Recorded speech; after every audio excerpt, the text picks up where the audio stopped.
In the NFC East, where news broke last week that receiver Terry McLaurin has asked to be traded from the Commanders. The star wideout has publicly voiced his frustrations over failing to get an extension ahead of training camp and has been a quote hold in hopes of getting a deal done.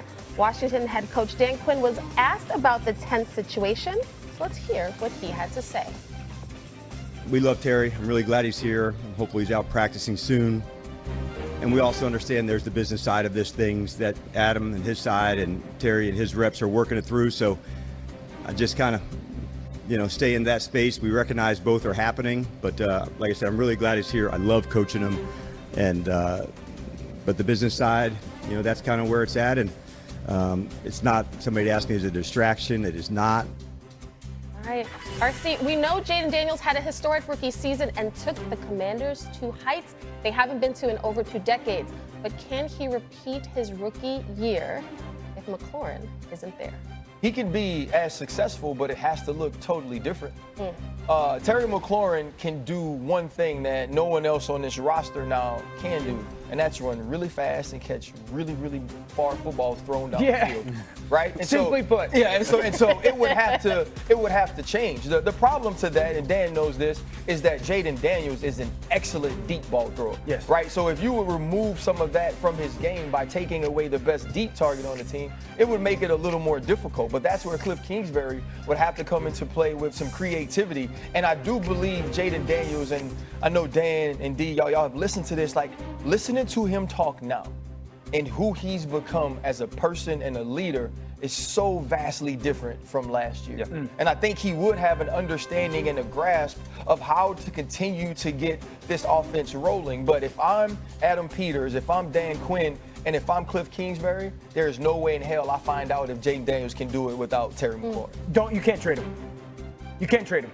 And this is one of the dumbest things that has been a part of the NFL this offseason. It's one of the most maddening situations that I have been watching this NFL offseason. It ain't that hard. And I have had people disagree with me on that. And it's not that hard. Respectfully, Washington, you were a dumpster fire for years. You were a laughingstock. The only thing good about your organization was that young man. Every year he did it. Year after year after year for like 5 or 6 years with disaster all around you. You were the only reason why anyone spoke somewhat positively about your organization. If you don't have them, you erase everything that you did last year. Everything that you did. And I'm being respectful to Dan Quinn and Adam Peters and what they did last year. You need him. Give me receivers that impact winning. Impact winning as much or not more than Terry McLaurin. I'll give you like Jamar. I'll give you like Justin. Amon-Ra St. Brown. This guy, he impacts winning. This is a team that had 6 fourth-quarter comebacks, was ridiculous on 4th down. What are we doing in Washington? You finally have some good. And you finally have hope for the future. And you're trying to take away the one thing in your organization that before Jayden and this group got there was good. It makes no sense. Can I ask you this question? Can I ask you this question, right?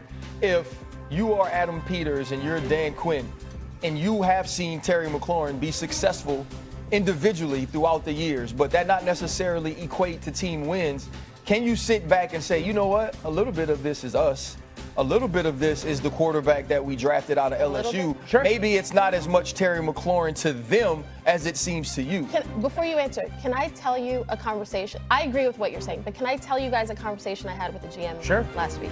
He said, if you ask 20 GMs to pick between Terry and DK Metcalf, and money is no object, most of them are taking DK because of the age, the size, and DK's a freak. And this GM said he's a fan of Terry McLaurin's. But he said he's honestly probably a good 1B, 2A. You would take T. Higgins over that. I disagree. I agree with you. Let me be clear. I agree that T needs his money. But that's an NFL GM. And that wasn't Adam Peters. No. Okay, that was okay. Oh, I thought that was Adam Peters. Bro, if Adam Peters would have said that, I would have led the show with that. Okay. No, but to the point about would they trade him? What's the market? That's a feeling about Terry McLaurin. So I don't agree with it, but I'm curious what you think.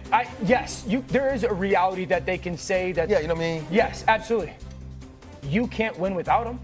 Not this year. Not the way you did last year, and not where your expectations are moving forward. No. So you're saying that like Noah Brown, Debo, McCaffrey, respectfully, they ain't Terry. Nah. Yeah, that GM's line of thinking gets you messed up in life, gets you messed up in building franchise, gets you messed up in marriage, gets you messed up in all things where you think about the market outside versus the market of what that thing means to you, right? So this the Draymond Green situation with the Warriors. The market for Draymond Green at another team may not be high, but what he means to the Warriors is championship level basketball. This is what we're looking at with the Commanders. The difference between competing and not competing is getting this guy signed and keeping him on your roster. So I don't care what his value is to the Eagles or the Cowboys or if they will sign him. What his value is to me is having Jayden Daniels while on his rookie contract in his second year getting a shot at a Super Bowl, and it is worth the extra money to make sure that you here's why the conversation starts though, right? Because the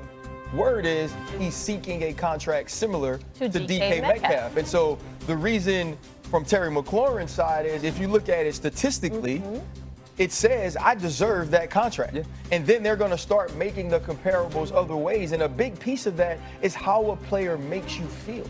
It's the fact that DK is physically imposing. And so for Terry McLaurin has to do exactly what you said. But it's about what I do here. I do think there's a number that the Washington Commanders have to reach to make sure he's in the building, because the thing you don't want to do is offset any progress that you made as an organization last year or set your young quarterback back in any way. That's a 7-win team this year without McLaurin.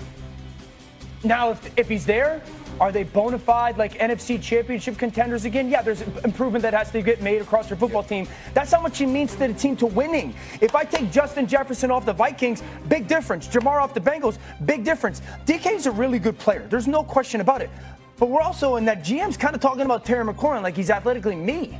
Like, yes, DK, well, he's a freak. And the guy was in the valley with you and never complained. And all he did was put up numbers. There is some, and I understand it's a business, but there is some part that the really good organizations sit there and go, okay, maybe he's not 27 and the player that he was at 27. But God bless the human being and the dude and the way he impacts our lives. But they don't know that person, right? Like Adam Peters and Dan Quinn doesn't know Terry McLaurin that figure out ways to play with Taylor Heineke.